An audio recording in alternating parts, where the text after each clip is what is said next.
So how do we convert a magnet car to run on a non-mag track? Well, the simple answer is you take the magnet out, but that doesn't always produce the results you want. In the case ahead of us, we've got three of the Slot.it Alfa Romeo DTM cars.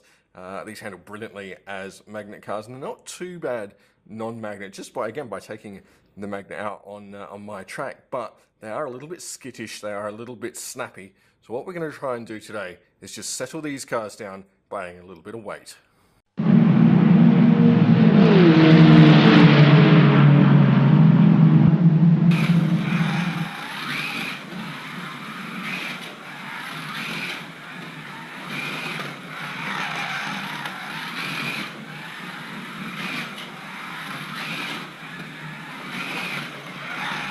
So converting a Slot.it Alfa Romeo DTM car into a non-mag car for a wooden track.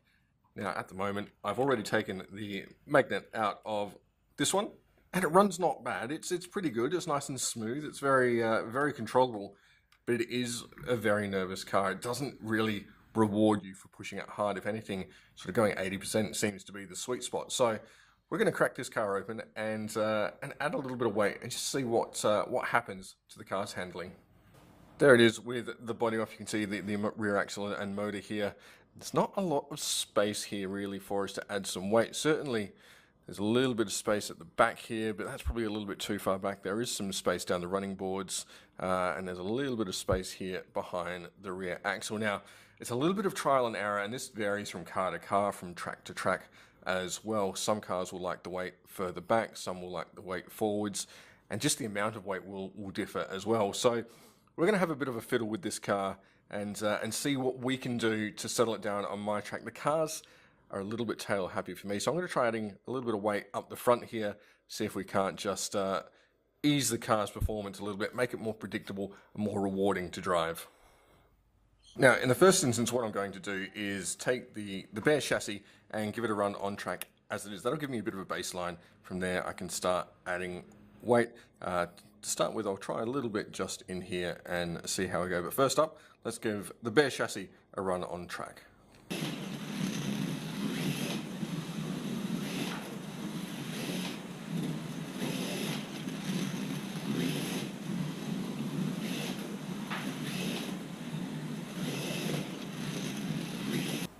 So there was one thing we need to be careful of, is that because we don't have the weight of the body on, which is actually comparatively heavy once it is, and that weight's high up as well, it will change the handling characteristics. So invariably, because this is lighter and the weight is lower, it will handle better by default. So we need to not let that fool us.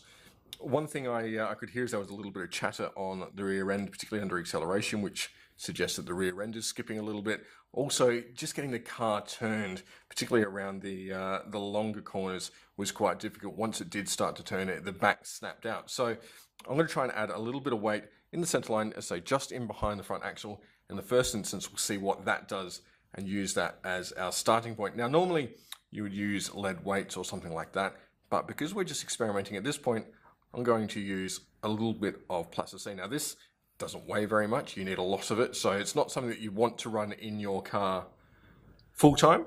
But to give you a bit of an idea as to how weight in various parts of the chassis will impact the handling of the car, it is actually really useful, and that will then give us a bit of an idea as to where we need to add the lead. So I'm just going to roll this into a bit of a ball and, not too scientifically, drop it in behind the rear axle. Again, we don't need to be too careful about how we do this, because this is just a temporary measure.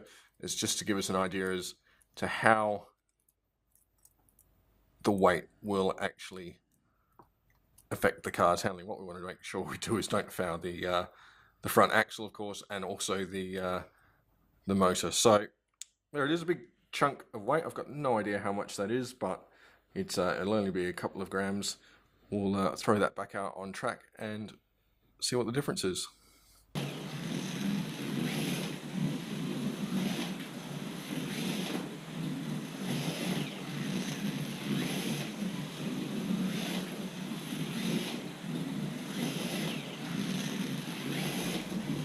So after a couple of laps, my immediate reaction is, that's worse. The car doesn't seem to be any more settled down on the rear end. If anything, the back end seems to drift a little bit more. So doesn't seem like for this car, weight up the front here is the way to go. So let's take that out. Let's try a little bit of weight just in front of the rear wheels here.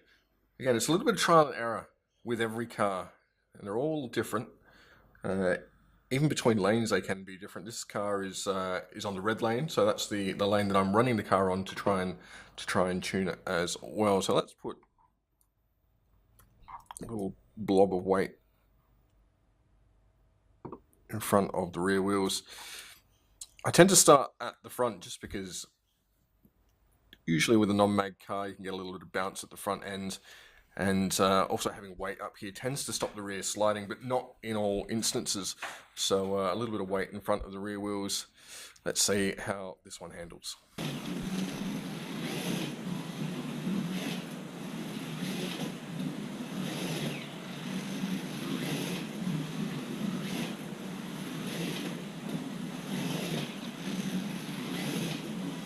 Well, that seemed better. So I think the trick here is weight just in front of the rear wheels. So plasticine, job done. We'll put that away again. It's not something that you want to use on your cars full time, but it's really good just to give you an idea as to where the weight needs to go. Instead, we're going to use a little bit of lead sheet. So we'll just move that to the side. So this is scrap of lead from Professor Motor. It's got some double-sided tape on the back, so it's nice and easy to fit to the cars. What we're going to do is cut a couple of strips of this and fit them to just in front of the rear wheels of the car. Now this stuff, being lead, it is really malleable, so we can just get a pair of scissors and trim.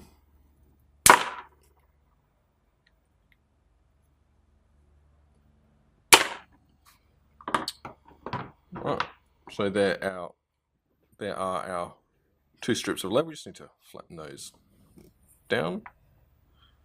They don't need to be perfect. Ultimately, the weight here is comparatively minuscule. You could get more accurate if you wanted to, but for our needs in this instance, it's not going to have too much of an impact. So what I'm going to do now is flatten these out properly. Easier said than done on little bits of lead. And I'll just peel the backing tape off and stick them one on either side in front of the rear wheels of the car.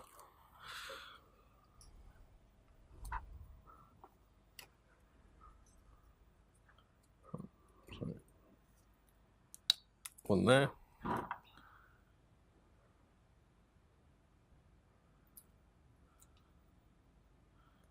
And this one's not quite as big, but it won't matter. One there. And there you have a little bit of weight just in front of the rear wheels. So let's throw this back out on track, just confirm that it has improved the handling, and we'll put the body on for the final test.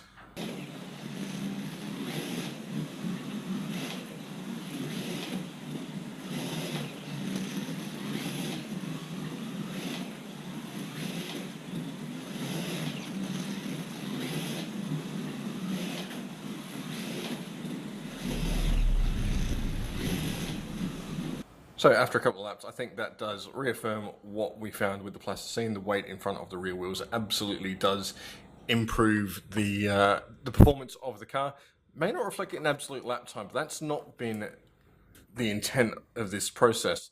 What we've been trying to do here is create a car that's more predictable rather than necessarily outright quicker. These cars are for a host class, so they need to be comparatively accessible and easy to drive for people that don't necessarily drive a lot on a wooden track, and particularly non-mag. So that's the intent here rather than outright performance. If you're looking for lap time, you go through this process, but you probably have the lap timing on, and do some back-to-back tests each time you make a change. Just validate what you're finding, but fundamentally the process is absolutely identical, but you'll be a little bit more rigorous in terms of what you are doing.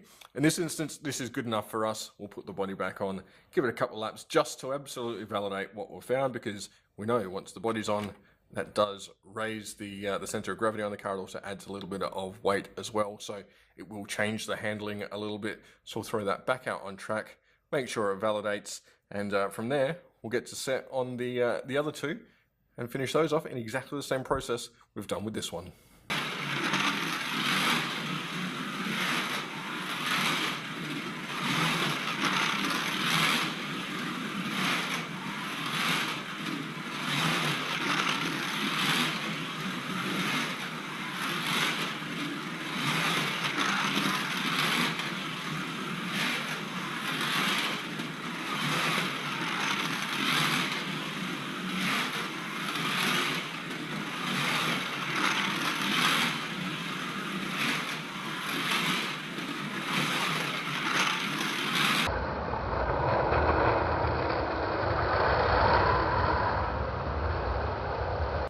So there you go, this car is now complete. A little bit of weight in front of the rear wheels has settled it down and made it a little bit more predictable, a little bit more friendly to drive. You can drive it harder now into the corners and it doesn't bite you quite as hard. So this car is now ready for race night.